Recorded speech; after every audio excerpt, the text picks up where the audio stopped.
Welcome back. This is Genesis with Sozo Education and Beauty Supply. And today we are doing a soapy competition. So I just wanted to take a couple seconds before I get started to kind of go over things just a little bit. So I think I'm going to try to do every single, like the regular category, advanced category, and the expert category. Try, okay? I'm going to start off with the regular category, which it indicates use 3 or more. You see, they should like capitalize like more, 3 or more colors to make a basic plop design. Watched Nectaria's video several times, watched all the videos like several times. So we're going to focus on that one. And basically right here under the regular one, that's kind of what we're going for there. Okay, now they have like a different section of rule category things. So in this one, again, it says you must use 3 or more colors of soap, no mica and oil, which I had no idea like what that was, because like you can pre-disperse the micas and oils in there. And so I looked that technique up, and I am so doing that because that's really cool. Not right now though.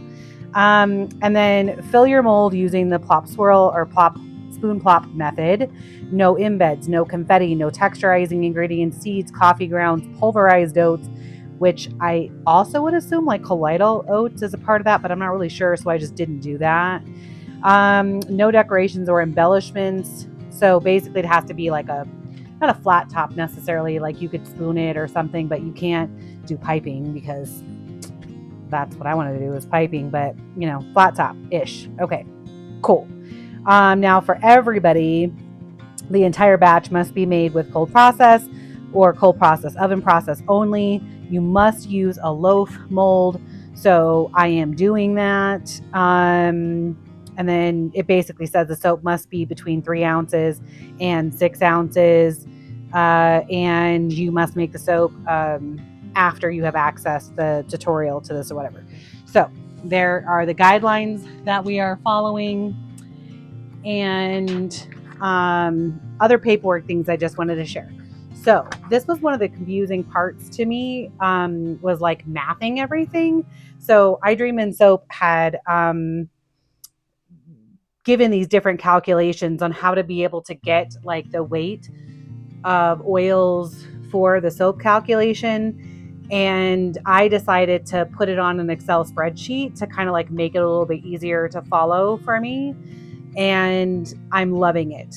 That's all I can say. Color coded and everything. I'll see if I can put a link to her video in the description. And then the other thing I did was basically for every single like pigment or neon or whatever, I wrote it down here, wrote down like what the INCI or FDNC, whatever numbers would be.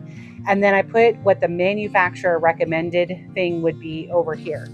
So for all of the neons that I'm going to be using, basically it says the usage rate would be 0.5 to 1 teaspoon per pound of oils.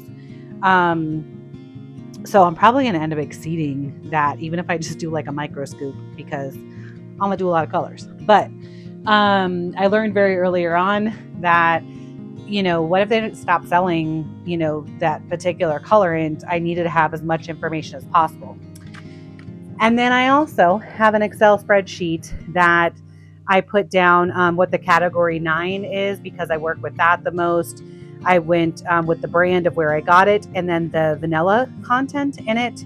And then whether it rice, overheats, accelerates, discoloration, separates, and then the scent retention and the flash point of this. So as I was going through to be able to figure out what I wanted to do for a fragrance, it just kind of like, just so perfect. I am going to do Smell the Rainbow, because it's going to be a rainbow. And it has 100% under the category 9. So not that I'm going to do 100%, but I can make it, a good smell soap. But according to this, it doesn't rice, it doesn't accelerate, it doesn't discolor, that the scent retention is a medium. And I'm testing out a theory with the flashpoint thing. So the flashpoint is at 200. So, maybe the fragrances that have a higher flashpoint last longer. I don't know. So it has the sense of, or top notes of snow, middle notes of citrus and light green. Like, how does light green smell? And base notes of musk.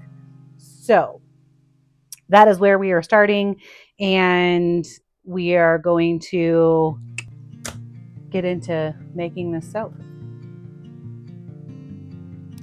I started off with mixing my aloe vera juice in lye, and this is an ice bath to ensure I can get to making soapy things a little bit faster.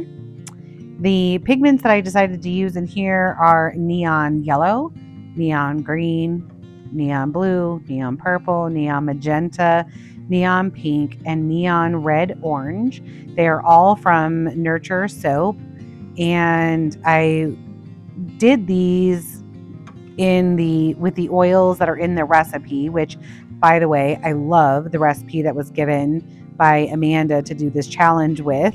It gave me forever to be able to work with it, and I hope that it's going to feel amazing. So I wanted to make sure, since the neons are a little bit more difficult to work with, supposedly, haven't done it before, that I mixed them as good as possible before I started my countdown timer of mixing right here my lye water into my oils. I did use an electric mixer, just, very lightly, to be able to get to emulsion, but I wasn't sure, who knows, the fragrance guidelines could be wrong. And here I'm adding my fragrance and kaolin clay. So, if I did that and then all of a sudden it started going crazy, I just wanted to be as prepared as possible. Also in my mixture is milk powder and silk and sodium lactate. I decided to mix 108 grams when I divided out my batch weight for each one of the colors, and then 4 times the 108, so 434 grams for what would be my white or lighter color in the mixture. And I just kind of thought that might be a good ratio to start with. These are not neon. In this moment, I am utterly panicking. Even though it only took me about 10 minutes to be able to mix every single one of these colors, I chose to do it by hand because I was worried about using one of the electric mixers and having it accelerate more. So my carpal tunnel says thank you very much. And going back and forth, panicking between, do I just go, now it's a pastel ombre, or do I do this and risk the neons not being able to be mixed in for every single one of them? And I'm stirring like a hardcore madwoman at this point in time. And even as I'm mixing, I go back and check the other ones because I'm super worried that it's just all of a sudden going to get super thick and I'm going to have a limited amount of time to work with this. However, for all intents and purposes, I ended up having approximately 45 minutes between when I stopped mixing all of these colors and when they were actually ploppable. So I'm really impressed. And, I sat down, I ate a little snack and watched some TV and just kind of relaxed a little bit from the panic that came from these being pastel and not neon at first. I would definitely say that if I did this again, I would choose to just start with the silicone containers, but I did not think about the fact that the other metal ones would not hold enough of the soap batter for those 108 grams. So definitely, I love the silicone containers in every way, shape, or form.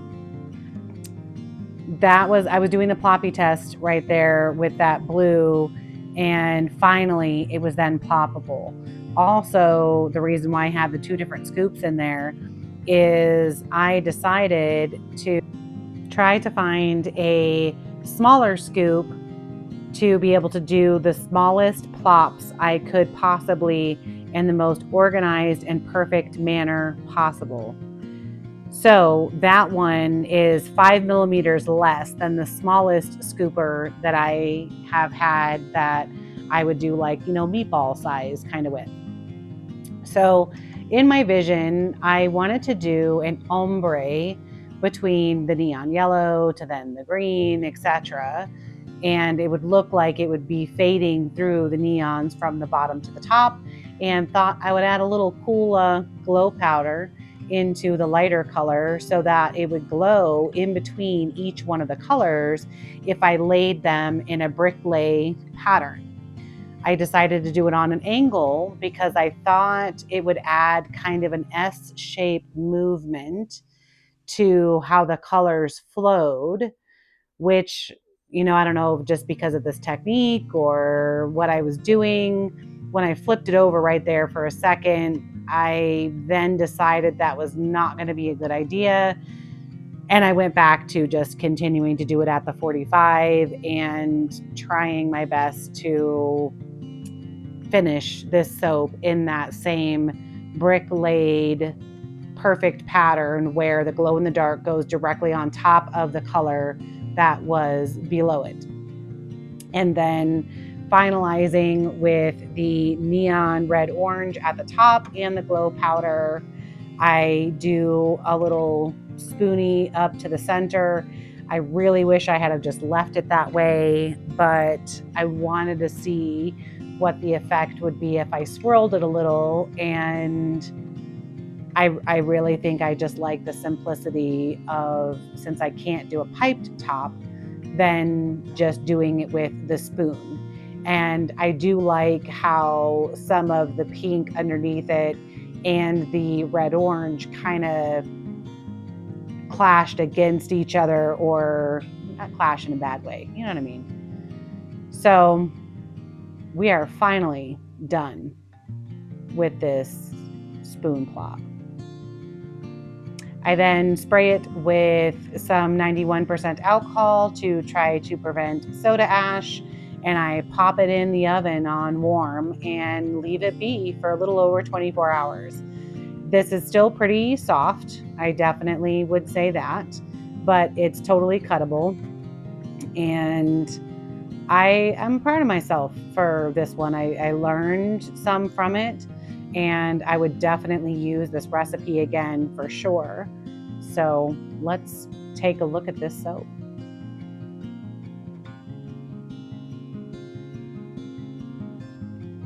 So the other side of that was the end piece.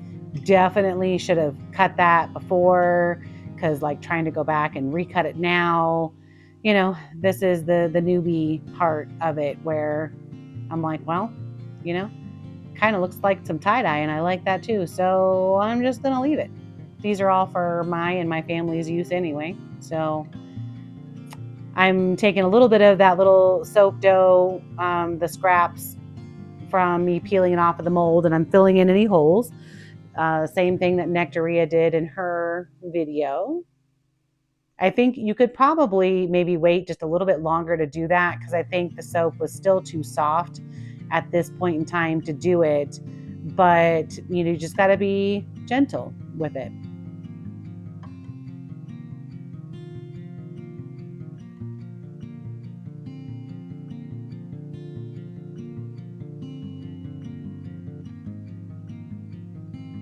With the last little end piece there, I have decided for now that I am gonna basically make 4 pieces out of it, and those will be my soap samples whenever I do get to the point of selling, that I'll make little baskets with those. This is doing the beveler, that also my first time doing this, so I was just kind of playing with the different designs that you can do in it. And I really enjoyed it, honestly. I think that it frames the soaps very nicely. And I might not do this for ones that were being regularly sold. However, they really look polished. this is using the shampoo bar mold that Nectaria also did to actually use up all of your little scraps right away. I think this would be perfect for lather tests or just to be able to give out as little cute travel soaps. I did try to steam it to get a nice top. There was a little bit of soda ash on there, and I'm not sure on if that worked or not. Here are all the possibilities of pictures that I was kind of running through before I ended up with my actual final submission picture. And they glow in the dark. I cannot wait to take a shower with these bars.